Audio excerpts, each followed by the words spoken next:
Hello, my name is Rob Higuerita, and I'm a Principal Technical Account Manager at AWS, and I'm located in Austin, Texas. Welcome to AWS Supports You, where AWS support experts provide tips to optimize performance in the cloud, lower costs, and provide you with best practices and design considerations. And joining me today, I have Tom and Melanie from AWS Support. Can you give us a quick introduction, Tom, and then Melanie? Sure, it's a pleasure to be here. I'm Tom Coombs, and I'm a technical account manager from Zurich in Switzerland. Hey everyone, my name is Melanie Lee, and I'm an AML specialist technical account manager at AWS based out of Sydney. Great. Thank you both for joining us, especially given the wide variety of time zones you're joining us from. So, really appreciate that. Today, audience, we're going to be introducing you to using AWS hardware for machine learning, and we'll be specifically focusing on AWS Inferentia. But before we go into the details, a quick note to all the attendees online. Please make sure to use the chat window on the right-hand side of your screen to let us know where you're joining us from today, and also share your thoughts and ask questions today of Tom and Melanie as they're going through our content. We really do look forward to hearing from you. We also will be providing a link to a survey over in the chat so you can let us know how we did today, share your feedback as well about today's episode. Tom, with that, I'm going to turn it over to you to start us on what we're going to be talking about today. Sure, okay. We're going to give a brief introduction to machine learning and what AWS is seeing our customers doing with it. We're then going to give an introduction to Inferentia, our new hardware which customers can use. We're going to see how customers are using it, and then we're going to give some details that you need to know for a demo.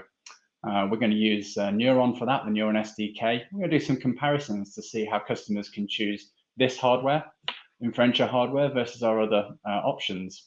We're then going to see how to get started with Inferentia, and then we're going to do a demo of Inferentia. Melanie is going to do that. Then we'll talk a little bit about Trainium and some additional examples as to the way the customers are using this. So let's get started. Machine learning went from being an inspirational technology to a mainstream really fast. For a long time, though, it was a technology which was limited to a few major tech companies and hardcore academic researchers. But things came to change when cloud computing entered the mainstream. Cloud power and data became more available, and literally, machine learning is now making impact across all industries. Fashion, retail, real estate, healthcare, we see it in many, many sectors. It's moving from the periphery now as a part of core business and everyday industry. That's great to see. And this is in line with AWS's vision to put ML in the hands of every developer. Well, let's have a look at these EC2 Inf1 instances.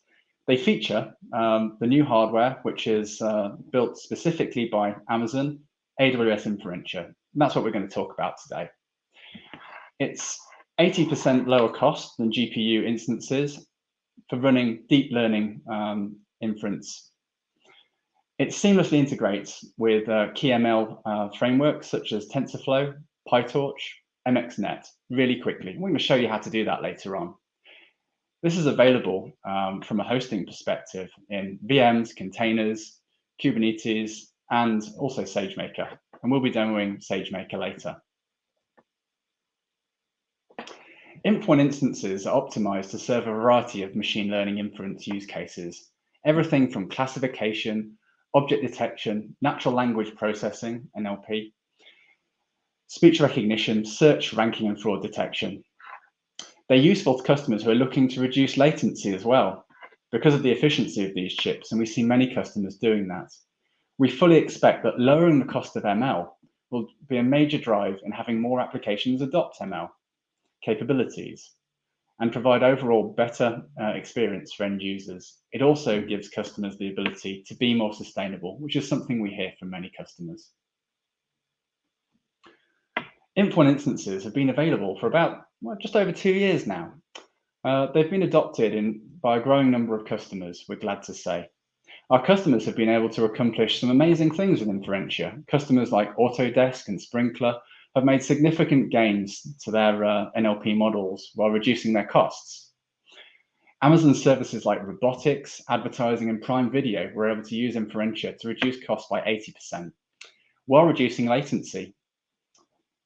We take a closer look at some of these customers a bit later on, but now let's dive into Inferentia itself. The EC2 Inf1 instances feature the AWS Inferentia chip, as well as AWS Neuron.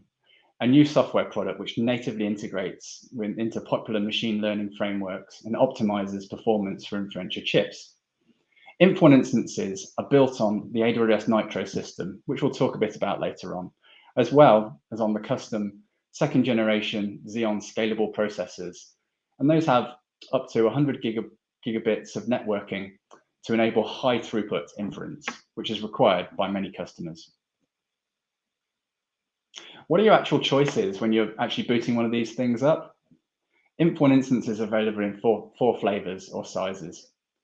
1XL, 2XL, 6XL, and 24XL. And this follows our normal conventions around a ×2 being doubly as powerful as the X large. The X large and 2 times X large are single chip instances, and the 6 times and the 24 times are multi-chip varieties. Inf1 instances will also support, are also supported in AWS managed services such as SageMaker, EKS, and ECS. If you ever need help to choose which one and how to optimize the loads going on that, do contact your technical account manager. It's something we love doing, helping our customers save money and deliver faster. Let's take a closer look at the Inferentia chip. Each Inferentia chip is providing more than 100 tera operations per second at low power, which allows us to pack 16 of them into a single server, providing more than 2 peta operations per second. That's more than double the performance of our biggest NVIDIA GPU P3 machines. Each inference chip has 4 neuron cores. A neuron core is a high-performance matrix manipulation engine. And there are certain inference workloads which run very, very well on this. And again, we can help you profile your and migrate your workloads to this. Do contact your AWS support representative or your account team to help. Each neuron core has a 2-stage memory architecture, including external commodity DRAM. Really makes things move fast. Small batch operations improve performance because we have a big, higher sustained cache on the chip. This will enable neuron performance over time. Let's talk about something which we need to know, which we're going to use within the demo later on. The first thing I want to talk about is AWS Neuron. AWS Neuron is the SDK providing tools and drivers and allows us to use the Inferentia accelerated hardware. It's designed from the ground up to allow maximum scalability in optimizing both for the highest throughput and the lowest latency. Neuron has 3 components: an ahead-of-time compiler, a runtime driver, and profiling tools. Neuron is pre-integrated into popular machine learning frameworks that we all use, such as TensorFlow, MXNet, and PyTorch. If you're already running applications on these frameworks, either on GPU or CPU, you'll find a similar environment to accelerate your ML application to Neuron. Neuron is pre-installed on many of our all of our AWS deep learning AMIs. Or you can install it on your own MI image by just doing a pip install. And there are instructions on how to do this on our GitHub repositories with really good demos. We'll be talking you through a demo later on. In most cases, we see customers change in just a few lines of code. And we'll have an example of that now. Here is an example of the effort required to deploy your model with Inferentia and Neuron. As you can see, developers just need to change one line of code, replacing torch git trace command in your Neuron with the Neuron version, which happens to be called similarly torch neuron trace. When you run this, Neuron will be called under the hood and compile and optimize the model for Inferentia and then execute. Compiling the model is only necessary once. It can be done offline. Enterprise support has experts to help you with these migration strategies where they may become more complex. Please do reach out. I'd like to cover a few important capabilities that are designed to allow developers to focus on optimizing their applications and scale inference workloads as seamlessly as possible. The first part is smart partitioning. Smart partitioning automatically optimizes neural net compute and decides what parts of the graph model will run on Inferentia chips, which parts will be executed by the framework. AWS Neuron is aware of system resources and is able to partition the neural net graph intelligently so that the most demanding compute operations run on Inferentia, while the other operations that run more efficiently on CPU end up partitioned to the framework. This system capability is a pragmatic approach to running inference workloads in the cloud and allows developers to utilize the system and increase overall performance. The second part I want to tell you about, many developers told us that although training models in floating point 32, FP32, is time consuming and expensive, the advantage is that it provides better accuracy, but 32-bit compute is expensive and high power in consumption. It's really hard to move to lower 16-bit floating point or integers to optimize cost. The problem solved with AWS Neuron's capability we call floating point 32 automatic casting. Take some of that heavy lifting away from you and enables you to do some of the more interesting ML work. AWS Neuron and Inferentia are the first ML accelerators in AWS that take trained 32-bit models and run them at the speed of 16-bit using the 16-bit data types. The conversion happens automatically in hardware and is enabled by default. It enables you to keep high precision trained models and seamlessly run high throughput inference, enjoying the speed and the low cost of 16-bit data types. Let's talk about another interesting part here, where we have the Neuron Core pipeline. Customers that are running real-time inference applications like search and voice assistants are constantly looking for ways to increase throughput, but also keep latency of each call low. They need to maintain the interactiveness of the application to users. While CPU and GPU, this usually means that they're forced to run inference one at a time, which typically solves the latency constraint, but it does come at a high cost because running one inference call at a time has low utilization of expensive hardware. This is not the way we like our customers to think of the cloud and use the cloud. With Neuron Pipeline, the entire models can be stored within the cache of the memory attached to each neuron core. The neuron cache memory is about 5 times faster than the latest versions you'll typically see within GPUs. The final part I want to tell you about are neuron core groups that enable application builders to concurrently deploy multiple models onto our chips. It's very flexible and allows additional speed increases. For example, when using different neural networks, you can run as a pipeline of a given input. Really, really helps. Let's have a look at actually some of the numbers and the comparisons here on how Inf1 performs when compared and being used with common deep learning models. We see an object detection example. We see a natural language example. We'll be seeing an example of natural language later on, actually running in the demo. We also see image classification, and you'll see that when comparing Inf1 to G4, you get a or just under 3 times higher throughput, which means that your cost of inference is 76% lower. That's when using image detection. We have similar figures there within the other types of inference. Summarizing that using BERT-based to compare, we see 24% higher throughput than G5 and 68% lower cost than G5. This can really save cost and reduce latency for our customers, and that's what makes us really excited to talk about this kind of thing. Speaking of being excited about what our customers are doing, we have an example here in real life, Airbnb, who I use quite regularly. Millions of guests are using their chatbot. They saw a 2 times improvement in throughput over out-of-the-box GPU-based instances for their PyTorch-based BERT models. Another example of the way people are using Inferentia is actually to reduce training costs. We have other ways of reducing training costs, and we'll be talking about Trainium.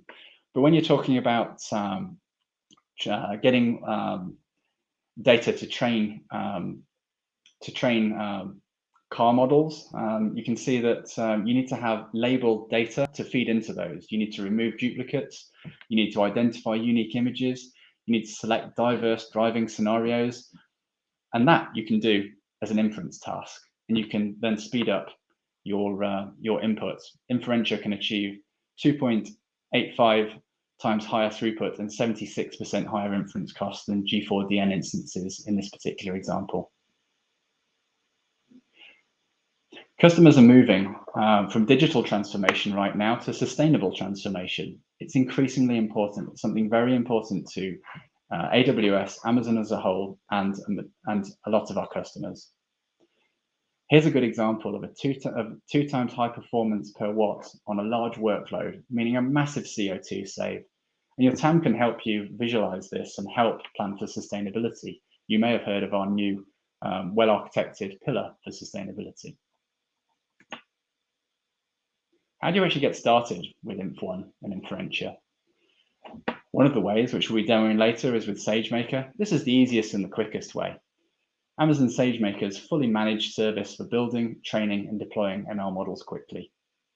Inf1 instances and Neuron are integrated into SageMaker and provide a one-click deployment of models into Inf1. You can also use EKS. You can also use ECS. You could also use our AMIs, and you could use that as well, or your own AMI, as we discussed earlier. Inf1's available in the majority of our regions. Again, give us a call if you need help getting started. In the demo later, Melanie will be showing how to use Inf1 in SageMaker. And there's just a few more things that I want you to know going into that demo so that I feel that you could follow it efficiently. One of the concepts that she'll be using will be SageMaker Neo. So deployment of ML models is really, really complex. You have to choose between building your own algorithms or choosing AWS's built-in algorithms. Then you have to train using various frameworks, and you have to optimize models. You have to do it again and again and again. You have to optimize for multiple targets. Not all models are optimized for size versus performance as well. We can see here in this graph that this is sometimes a problem. Problem two is that not all targets are easy, and this is really the main problem. But before I move on from that, I've been talking for a long time. Are there any questions coming in? Hey, Tom, thanks for covering what you've been going over so far today. Just to the point where you mentioned the sustainability side of things with choosing the Inf1 instances and reducing kind of the carbon emissions there. Do want to make a note that next month, actually, all of our AWS support episodes are going to be rotating around that sustainability pillar. So check those out for sure if they want to learn more about not just in the Inf1s, but in other aspects that we're working on sustainability. But I did have a question from a user in the chat here from JibJab06. You were going over kind of some user stories as far as how they can use it for their benefit, but they really want to know if you could cover some specifics on, or you can share some ways you've guided users to adopt Inf1 instances over other instance types. Yeah, sure. Well, it's always always thinking about workload by workload to see where Inf can be used. First, think about how you're going to run that model. Think about if you're going to do it in a VM, a container, or within SageMaker. Think if the model is appropriate to be run on Inferentia. We think that a majority can, but remember that they are particularly good at matrix manipulation and matrix calculation, so that tends to help. Do reach out to your TAM and your account team to talk through how to profile that, and we have various tools within SageMaker to do that. And actually, within the demo later on, we'll be showing some of the stages that we always go through. So I hope that answers your question, and if it didn't, feel free to ask an additional one. Great, thanks, Tom. And Melanie, just want to see, did you have anything you wanted to add to as well to that? Yeah, we do have a customer actually is already in kind of using Inferentia in their production environment, especially if they are processing large amount of image data. Like when we say large amount, we're talking about millions of images, and each of the images is pretty big. And Inferentia is definitely one of the instance type that we would suggest them, especially from the cost optimization perspective. And also, as Tom mentioned, that like cost optimization is one of the big pillars that we generally help our customer when they are on like on their AWS journey. Like especially for me, I'm focusing on AML, so we do run multiple one-to-many like cost optimization sessions. So where during that sessions that we're also kind of guiding customers on what are the best ways that can help them when they are especially looking at deployment, real-time deployment, because the instance, basically the endpoint also run 24/7. So using an efficient chip with like instance type would definitely help them significantly on their cost optimization side. Great. Yeah, we generally see a lot of customers using Inf1s for computer vision and NLP models. They tend to rely on this matrix manipulation and calculation. Yeah. Great. All right. Well, I appreciate the extra information. And audience, please feel free to ask your questions here moving forward. But I'll turn it back over to you to continue on to the rest of the content. Great. Okay. So we were just going into more details on Neo. So not all targets are easy. You need to. We talked about compilation of models and compiling for a specific hardware, and that's where things get hard, and that's where Neo steps in. You have all of these. These variables, cloud native or embedded. You have various frameworks. You have cloud servers, or maybe edge devices, or maybe both. You have different architectures. You have x86, RISC, Inferentia. You have multiple paths. As I said, you may have many. You may have multiple frameworks. You may have multiple destinations of hardware. So introducing SageMaker Neo in a nutshell is that you can gain an accurate model with high performance, automatic optimization. We talked through some of the examples of optimization which are done earlier on. We're talking about a broad framework support, and we're talking about broad hardware support. So you don't need to think about all of those, the cross combination of all of those.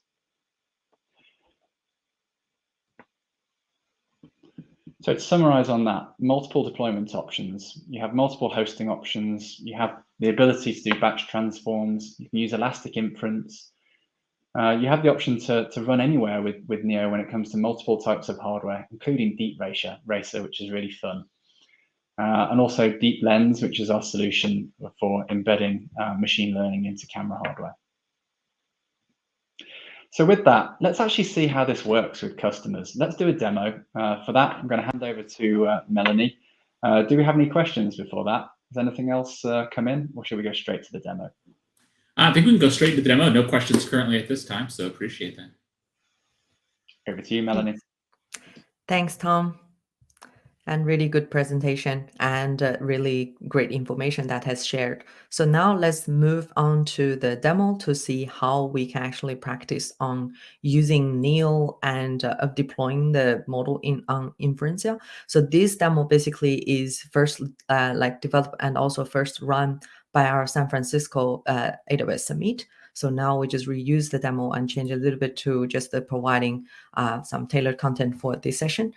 So now the content of today's demo, basically we will go through the setting up of the environment first, and then we will get the model from the pre-trained Hugging Face model zoo to get download the tokenizer and then download the model and then save it in a format that can be used directly in SageMaker. And we will deploy the model first to a CPU-based endpoint. And also then after that, we will perform some like inference, and also we will use SageMaker Neo to compile the pre-trained model and deploy the model to an inference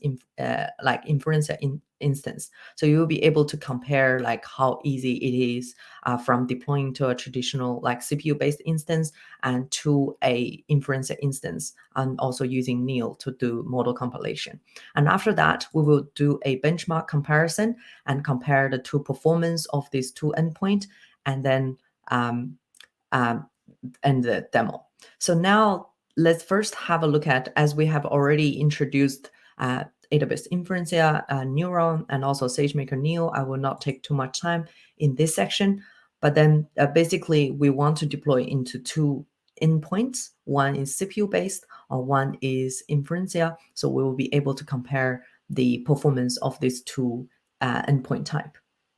So a little bit more information, like if you want to read a bit here about Inferentia and Neuron, and which are like I think Tom has already covered most of the information that you will need to understand how these different terminology. And for the demo first, like we need to set up the environment. Basically, we just perform some imports and also do pip install to upgrade the packages that we use. So upgrade the transformer, SageMaker, and PyTorch. And now we import these packages to the notebook. In addition, in this notebook, you can see that we're using like PyTorch 1.3 Python kernel, and that is running on a CPU instance that's 2 CPU with 8 GB of memory. So once we set up the environment, and we will first load the model from Hugging Face Model Hub. So this model is pre-trained to basically perform binary classification. If you put like string of paragraph, and it will tell you whether this input is a paragraph or not a paragraph. So now we will first get the tokenizer. So the tokenizer basically it's helping to split the strings into a smaller unit to prepare the input for the model to perform transformation. And then the model basically that we get is directly from the pre-trained model. And then we one important note is that we need to set the return dictionary to false to be able to use without a compilation. And now, once we downloaded the model, we need to prepare the model to be used for SageMaker. As if you have already used SageMaker hosting, this is one of the typical examples that we say it's bring your own model to SageMaker hosting, which means like in SageMaker, you don't really necessarily need to do all the training, everything inside the SageMaker to be able to use host. So you can directly bring your model that's maybe trained elsewhere or pre-trained by the commonly used pre-trained models available. So to directly bring them into SageMaker. So to prepare the model to be used in SageMaker, you need to make sure that the model is saved in a table file, in the table format, and saved on S3. So when you deploy the model, the SageMaker service will handle downloading the model from S3 and untap the model, and then store the model artifact into the path as /opt/ml/model path. And then here we also perform one of the model is saved as the normal model directly, and then we save another trace model in the other model path that will be used for the compilation. So now you can see that we are actually save the model as a table file. So you can see that when using SageMaker, we're expecting the model, the PyTorch, like we using PyTorch pre-trained, like a pre-built container, we're expecting the model format to be either .pt or pth format. So once we have saved the model into a table file, we upload the model in the next cell to S3. So you will see the prefix of the S3 model location. So this will, once we saved the model onto S3, and then we will have the two model locations, we will first deploy the model to a CPU-based endpoint. So when we deploy the model into a CPU-based endpoint, the strategy that we use here is using like a script mode, SageMaker script mode. So some simple a background about SageMaker script mode is that when you use the common framework like PyTorch, TensorFlow, MXNet, we support script mode, which means the customer can providing an entry point script. So inside that entry point script, in this example that we see is inference.py. So in that inference.py file, you will be able to define your input function, model function, predict function, and output function. So all these functions are custom functions where you will be able to specify how you would like to load model, how you would like to load the input, and also perform prediction. So everything is customized. So in this example, you can see in the model function, we actually, depending on the model type, for example, if we see there is a model _neuron.pt file, and then we know that this is a compiled model, so then we we will choose the compile model like path to basically read the model into memory, load the model into memory, or else if it's just normal model, we use the normal way of loading a PyTorch model into memory. So then in the input function, basically specifies how we would like to treat the input data or what type of data that we're expecting. In this case, we're expecting the JSON format of data. So we will use JSON load to read in the payload. And then in the predict function, as we have the already know the input data and model load into memory, so we will specify our own ways of how we would like to perform predictions using the model against the input data. And then also you can specify the output function. So you see in the input function, in the output string that we specify a specific string, say Bert predicts that something R, whether it's a phrase or not phrase, but this is customizable. So this is like in this example that we just choose to make it more clear of the output string, but you can choose any way that you want when you want to perform prediction. So now the next step is that we're creating a like a Hugging Face model. So we just use SageMaker SDK. SageMaker SDK is our high-level API, which abstract a lot of the parameters that when you want to make the API calls to create a model or create endpoint. So this API basically, in this class, the Hugging Face model class, you will be able to specify, for example, the transformer version, PyTorch version, the entry point script, and then the source dir. So important note here, like basically when you provide a source dir, the SageMaker service or the SageMaker SDK will basically tarball everything in that folder. In this case, it's the code folder, and then put that everything into a source.tar.gz that will be available when you deploy the model to an endpoint.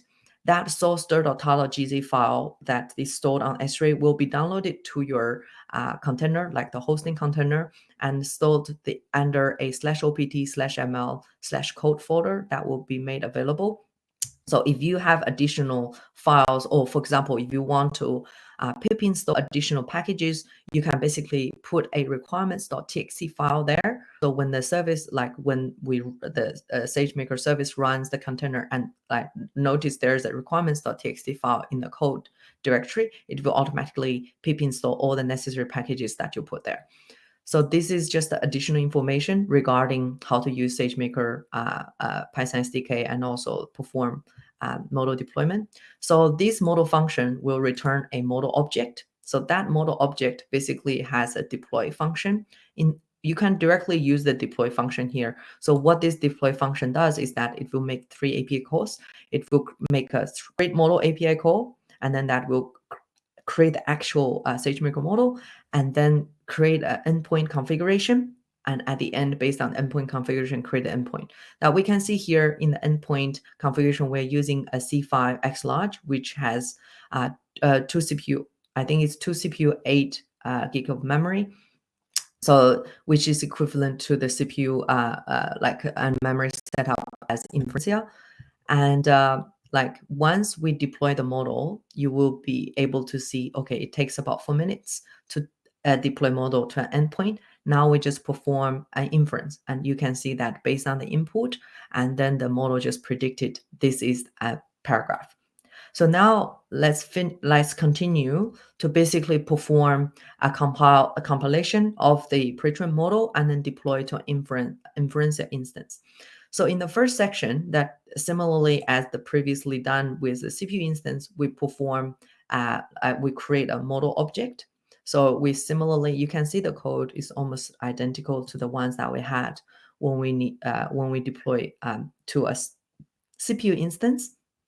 And here, we only just like that returned like model object is specify a different name called compiled inf model, and this model object like directly has a compile function. So this compile function basically handles the model compilation. So some keynote here is that the input shape is basically specifies the name and shape of the expected inputs for your trained model in JSON dictionary. And then like you see, like we specify the framework, and then also the output path is basically the compiled model path that is on S3. And also the compile option, like here, like we have put a note here in Hugging Face model should be compiled to D type int64. So that's what we set up here. And then the option need to be kind of provided as a JSON format. And then you can see the compilation like takes a bit time. And here we have already cut off the time that it's taking. So overall, it takes about 30 minutes or to perform the model compilation. And once the model is compiled, you can see that's automatically uploaded to S3 location. So the good thing about using Python SDK is that when you actually it significantly reduce the amount of code that you need when you compare to use Model 3. And you can see that you can directly use the same model object to call the deploy function, where the deploy function can automatically identify where the compiled model path is and then use that model when you deploy to endpoint. And you can see that here we have changed the instance type to Inf1 xlarge, and nothing else has changed. So it is identical to the one that we when we are trying to deploy to a CPU instance. So from the code perspective, like you don't really need to change anything, only the instance type that is different. And here we set the wait to true. You can set the wait to false, which means like once you make the API call, once you run this cell of code, and it will directly finish. But if you set wait to true, so the cell basically wait for the endpoint to be deployed. So when we when you are deploying an endpoint, you can basically switch to SageMaker console to see to monitor how the endpoint deploying. So you can see that when the endpoint is kind of being created, you will see the status as create. So once the endpoint is ready, and it will show as the endpoint in service status. So basically in the backend, we're like the SageMaker service, basically we need to spin up the instance, download the container, and then like once the container is up and running, everything is running, and then we will do some ping health check to making sure that the endpoint is healthy. And once the endpoint pass the ping health check, you will be able to see the endpoint becomes in service status. Now, as the endpoint becomes in service, you will be able to see that the endpoint is ready. And then now the next step, we will perform the inference against the endpoint. Basically, it's the same code that we used before, and you can see that the model predicts this input as a paragraph. So now we are performing some benchmark and comparison. So here we basically are sending using a multi-thread to basically sending concurrent invocations against the endpoint. The first endpoint that we're going to test is the CPU endpoint, and we're going to send like each thread we send 100 invocations and concurrently and in 5 threads. And then once the invocation is done, you can see that this is the distribution of the latency. So as it indicates here, you can see like 59% of the time the request take less than 3 seconds, which is 3 millisecond, 3000 millisecond, and then the rough request throughput is 2 requests per second. So the throughput is like 2 TPS. So now let's move on to the similar benchmarking for the Inferentia instance. So again, we do the 5 thread to send like each thread 100 invocations against the Inferentia endpoint. And also like once the inference is done, we will perform the upload the histogram, and we can see that 95% of the request takes less than 35 milliseconds, and then the throughput is 162 TPS. So overall, using Inferentia instance that we can see here, the summary, it dropped the latency to 35 milliseconds from 3 seconds on a CPU instance, and the average throughput increased to 162 TPS from just 2 TPS on the CPU. So you can see a significant improvement on the latency, and also improve on the overall throughput.